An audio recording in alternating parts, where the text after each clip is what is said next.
A very good evening and a very warm welcome to the Biz RoundUp on another weekend. I'm Savindri Jayawardena. Let's look at the top stories for the day. Maiden budget of the SLPP-backed government put forward with benefits for local manufacturers and businesses. UK assures Sri Lanka will continue to enjoy EU GSP Plus benefit from 2021 post-Brexit. 107 billion rupees worth Phase 2 of Bandaranaike International Airport expansion project kicked off. News in detail. The maiden budget of the new government was tabled in Parliament last Tuesday by Prime Minister Mahinda Rajapaksa under the capacity of Finance Minister. It is the 75th budget report of the country, the Department of Communications of Parliament said. The second reading of the Appropriation Bill for 2021 sought the allocation of 2,678 billion rupees for the service expenditure, and according to the bill, limit on borrowings for the financial year 2021 has been set at 2,900 billion rupees. රජයේ ආදායම හා වියදම අතර ඇති 9% පමණ පරතරය 4% මට්ටමකට වාර්ෂිකව අඩු කර ගැනීම අපගේ රාජ්‍ය මූල්‍ය කළමනාකරණයේ අරමුණ අතර ප්‍රධාන සම්දිස්ථානයක්. ජාතික ආදායමෙන් 90% වන රාජ්‍ය ණය 70%කට අඩු කර ගැනීමත් විදේශ ණය සංයුක්තය තුළ වී ඇති අවදානම් අඩු කර ගැනීමත් එම සම්දිස්ථානයට ළඟා වීම සඳහා අවශ්‍ය වෙනවා.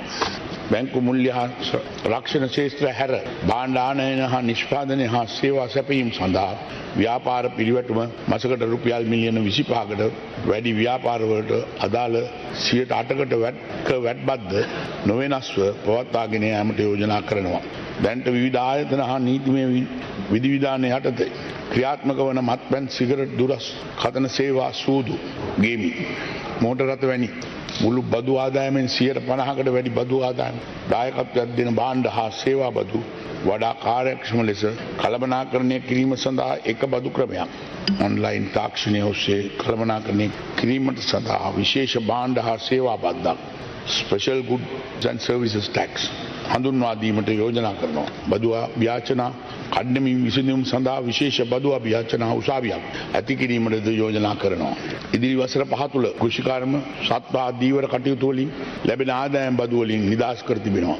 සමෘද්ධි බැංකුව විසින් සෑම සමෘද්ධි ලාභියෙකු සඳහාම සමෘද්ධි ජීවිත ඉතිරි කිරීම සමෘද්ධි ලයිෆ් සේවිංස් account ගිණුම් විවෘත කිරීමටත් සමෘද්ධි ජීවන ආධාරයේම ගිණුම් වලට තැන්පත් කිරීමටත් යෝජනා කරනවා. දේශීය සමාගම් කොළඹ කොටස් වෙළඳපොලේ ලයිස්තුගත කිරීම දිරිගැන්වීම සඳහා 2021 වෙනි දිනට පෙර ලයිස්තුගත කරනු ලබන සමාගම් වලට 50% ආදායම් බදු සහනය ලබා දීමටත් ඉන්පසු වසර 3ක් සඳහා අදාළ සමාගම් බද්ධ 14% ලෙස පවත්වා ගැනීමටත් යෝජනා කරනවා. සේවක සංඛ්‍යාව 50 ඉක්මවන ව්‍යාපාර කර්මාන්ත ශාලා ඉලක්ක කරගෙන එවන් ව්‍යාපාරික ආයතනවල පිළිවෙටුමෙන් 0.2.5 රක්ෂණ දායක මුදලක් අය කිරීමටද යෝජනා කරනවා. සේවක සංඛ්‍යාව 5ක් ඉක්මවන සිල්ලර හත්වක වෙනසල් මෙන්ම හොටල් සඳහාද මෙම රක්ෂණ ක්‍රමය යොදා ගැනීමට අපේක්ෂා කරනවා. එමෙන්ම දේශීය විදේශීය පුද්ගලික ආයෝජකින් සඳහා නවීන ආයෝජන කලාපයක් උපාය මාර්ගීය ආයෝජන පනත යටතේ ආරම්භ කිරීමට යෝජනා කරනවා. විශේෂ නිපුණතා තුලින් ව්‍යාපාර ආරම්භ කිරීම සඳහා ආරම්භක ව්‍යාපාර අනුමුදලක් ස්ටාර්ට්අප් කැපිටල් වශයෙන් රුපියල් ලක්ෂ 5ක ණය මුදලක් 4%ක වාර්ෂික පොලියෙන් සහිත යටතේ ලබා දීමට යෝජනා කරනවා. The budget benefits further assure that a daily wage of a plantation sector employee will also be increased to 1,000 rupees with effect from January next year. Prime Minister Mahinda Rajapaksa also warned that any management which does not comply with the ruling will have to hand over the management to a party which can take the challenge. Sri Lanka will change the privatization agreements of plantations companies that do not raise salaries to 1,000 rupees a day. Presenting the budget for 2021, the Finance Minister added that the government will review the privatization agreements. Rajapaksa said privatization agreements of companies that do not raise salaries by January will be changed and given to others who can do it on a more commercial basis. Moreover, the government decides to extend the concessions and recovery of loans granted for the tourism sector under the refinancing facilities of the Central Bank of Sri Lanka until September 30th in next year. It is decided that Lakwaja and Kerawalapitiya power plants should be strengthened in order to guarantee interruption-free power supply through year 2021 to 2022. One coal power plant of 300 megawatt and 2 LNG plants will be added to the national power grid, and Kerawalapitiya will be transformed to a LNG plant. Also, it was decided to reduce import tax on motor vehicles, spare parts and cess tax to be levied to secure local industries. Moreover, during the budget decision, it was further added that retirement age of private sector employees will be 60 years. The Urban Development Authority has already commenced construction of fully fledged housing complexes amounting to 50,000 houses for low and middle level income earners, and the government proposes to implement a loan scheme with an annual interest of 6.25% with a payback period of 25 years to facilitate the acquisition of these houses. Also, the government plans to reduce the maximum interest charged on housing and property loans of public servants granted by banks under housing loans and advances up to a maximum of 7%. Business activity in the Colombo Port City Special Economic Zone to commence in 2021 and a new legal framework to monitor these business activities to be tabled in January. Prime Minister Mahinda Rajapaksa revealed that the gap between the government revenue and expenditure is estimated to be 1,564 billion rupees. Accordingly, the estimated government revenue for 2021 is 1,961 billion rupees and the total government expenditure is 3,525 billion rupees. 2021 සඳහා ඇස්මින්තුගත රජයේ ආදායම් රුපියල් බිලියන 1961ක් වෙනවා. රජයේ මුළු වියදම බිලියන 3525ක් වන බැවින් ආදායම් වියදම් පරතරය බිලියන රුපියල් බිලියන 1564ක් වෙනවා. Prime Minister Mahinda Rajapaksa, in his capacity as the Minister of Finance, said that they plan to maintain the budget gap at 9% of the GDP since the private investments, which amounted to 32.3% of the GDP in 2014, has decreased up to 27.6% in 2019.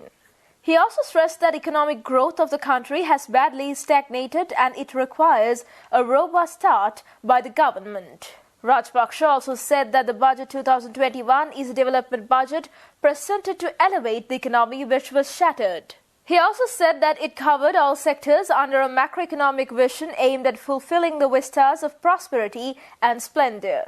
He further said that the budget 2021 will open up numerous special investment opportunities to our business community for production of local goods and services under the competitive setting of the global economy. The Prime Minister also requested from all entrepreneurs to utilize the funds hidden locally or internationally in order to evade laws relating to taxes and foreign exchange. He assured that the government has plans to make legal provisions to provide a tax pardon to entrepreneurs, thus utilizing funds for any investment facilitated by this budget under the payment of taxes amounting to 1%.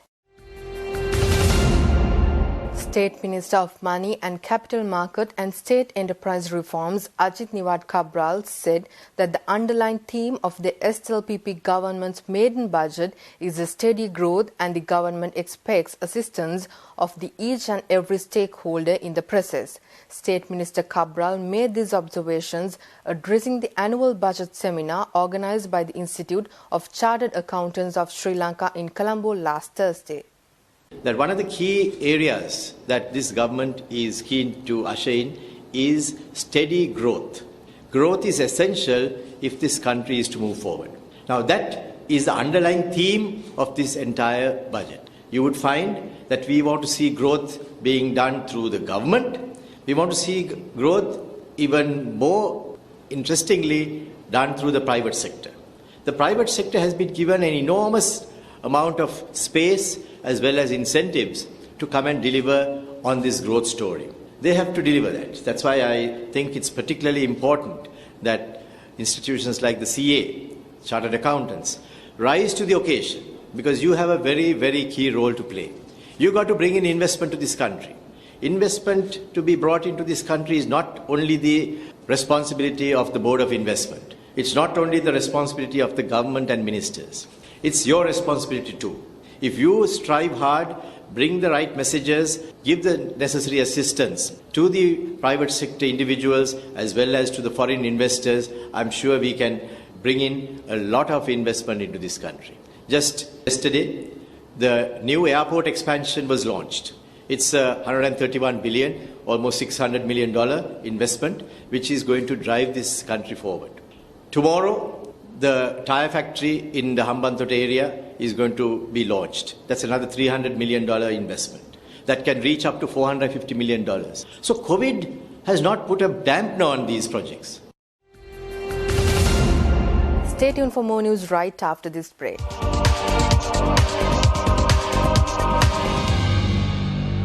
Welcome back after the break.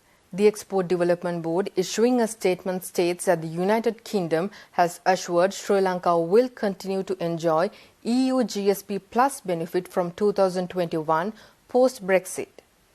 Since the UK is the main market for Sri Lanka's exports, the EU region, and the second largest export market after the USA, it is important for Sri Lanka to receive the same tariff preferences it was enjoying prior to Brexit when trading with the UK in the post-Brexit period. The EDB added that once the transition period ended on 31st December this year, the UK global tariff would replace the EU's common external tariff, which would apply until 31st December 2020, and the UK generalised scheme of preferences would apply from January 2021. Thus, the Department of International Trade of the UK has announced that EU GSP eligible countries will be able to get the same tariff preferences they were entitled to earlier through the UK GSP from 1st January 2021.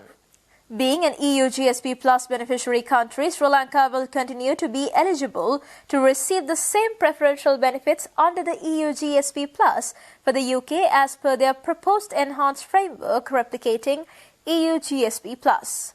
The proposed enhanced framework of the UK replicating EU GSP Plus criteria are expected to be enforced on 1st of January 2021 for a 3-year period from 2021 to 2023.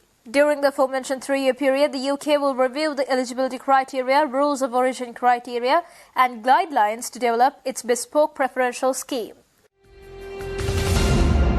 Prime Minister Mahinda Rajapaksa last Wednesday launched the 107 billion rupees worth Phase 2 of Bandaranaike International Airport expansion project, which is funded by the Japanese government. The BIA project Phase 2 marked the construction of a new multi-level passenger terminal building, which will increase the passenger handling capacity of the BIA to approximately 15 million passengers per annum.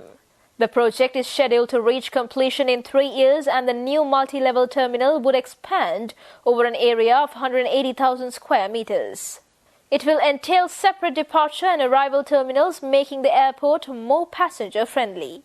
The State Minister D.V. Chanaka added that the advanced technology utilized for this project would help to save 40% water and 20% energy, making the second phase development of the BIA a green project.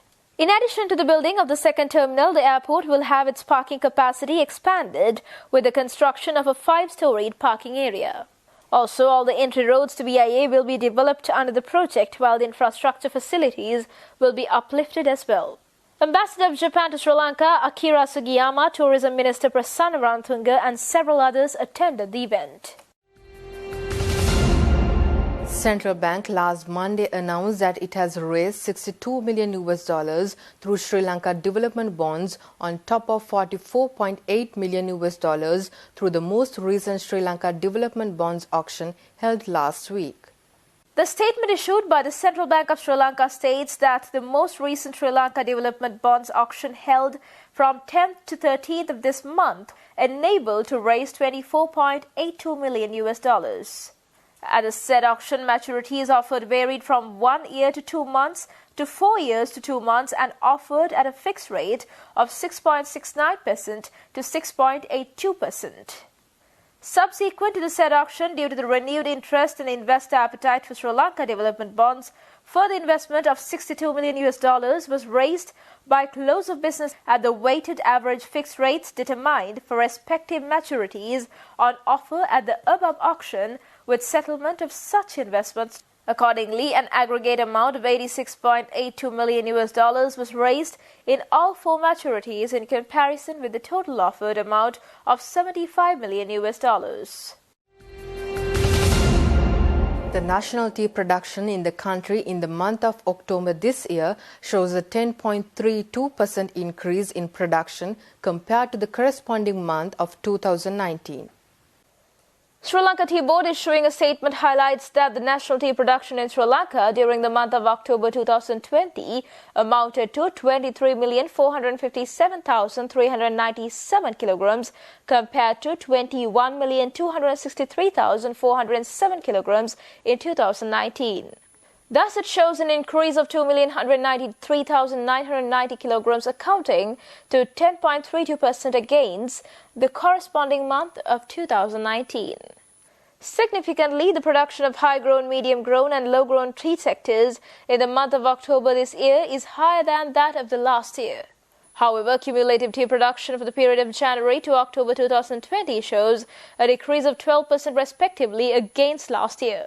Accordingly, overall tea production from January to October in this year is 224,727,892 kilograms. But the tea production for January-October in last year is 254,200,725 kilograms. Now, a subject expert of investment institution First Capital Holdings will be providing you a detailed analysis of the trading of the Colombo Stock Exchange for the past 5 days. With the run-up to the budget, we saw a bit of positivity in the market. However, turnover levels had dipped below 2 billion rupees. Despite that, the market momentum was upwards and there was a bit of confidence in the market. However, post-budget, we are seeing some profit taking in the overall market. So we are seeing the market struggling around the 6,100 mark. There seems to be a bit of volatility in the market. Wednesday and Thursday, we saw a bit of profit taking and negativity in the market with some selling pressure. However, again on Friday, we saw the market being positive. However, still struggling around the 6,100 mark. So with that, what we are seeing is a lot of retail activity throughout the week. However, compared to the last 2 weeks, even the retail activity is slightly onto the lower side. And because of that, turnover levels have actually dropped to below 2 billion, except on Wednesday where we saw 2 billion plus turnover. Market activity also with this volatility has come down a bit. Moreover, head of First Capital Holdings, Dimantha Matthew, put forward the forecast for the coming week. We feel that the upcoming week will also be a bit slow, similar to the last week, mainly because most of the investors are on two mindsets. There doesn't seem to be a bullish momentum that is being built. Most investors are on the lookout to see what the overall results outcome is. I think almost all the companies have released their results, but a few more companies to go. So there is a interest in looking at the overall results, company earnings, how they are faring at the moment.